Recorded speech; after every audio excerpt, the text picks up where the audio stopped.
গাড়ির ধাক্কায় আহত হরিণ। চিকিৎসাধীন হরিণ সুস্থ হলেই ফিরিয়ে দেওয়া হবে জঙ্গলে। গাড়ির ধাক্কায় আহত হরিণ।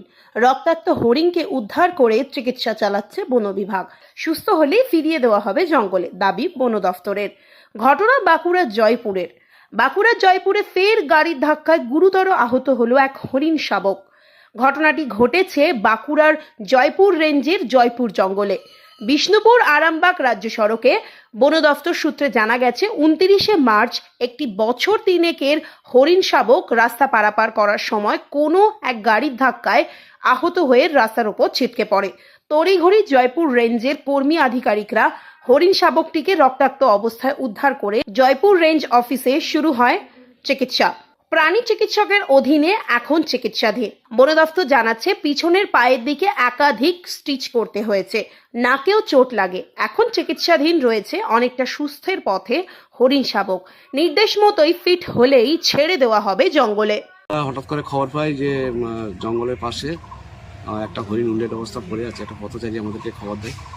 সাথে তখন বাজে সন্ধ্যে 7টা বাজে।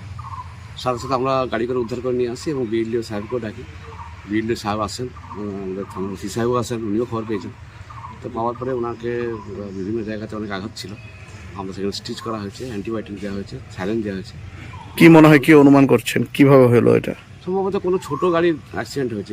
এর বয়স 3.5 বছর 4 বছর ম্যাক্সিমাম। কোন জঙ্গল এটা? জয়পুরের জঙ্গল। মানে আমাদের সামনে অল্লভাই রোড আছে, রোডের সাইডেই হয়েছে। এখন পর্যন্ত জয়পুরে কত হরিণ আছে? এখন পর্যন্ত প্রায় 500-র কাছাকাছি হরিণ মোটামুটি আমাদের আছে এখানে। ওকে, সচেতন করা হচ্ছে না যেহেতু হরিণ রয়েছে? সচেতন করা হচ্ছে। আমরা বিভিন্ন জায়গায় আমরা পোস্টারিং করেছি। অন্তত তাঁতিপুরের মোড় থেকে জয়পুর পর্যন্ত বিভিন্ন ধরনের যে গাড়ি যানবাহন চলাচল করে তাদেরকে একটা কন্ট্রোলের মধ্যে আসার জন্য আমরা বলেছি, এবং বাম্পারও কিছু করা হয়েছে পিডব্লিউডি দিয়ে, কিন্তু তাও মানুষ এভাবে করতে আসছেন। এখন কেমন পরিস্থিতি হরিণ? এখন ভালো আছে। সম্ভবত সুস্থ হয়ে যাবে 2-4 দিনের মধ্যে। এরপর কি করা হবে? ফিট সার্টিফিকেট পাওয়ার পরে সাহেবের মতো নিয়ে জঙ্গল ছেড়ে দেবো। আপনার নাম? আমার নাম দুর্গাশঙ্কর দাস, রেঞ্জ ইনচার্জ।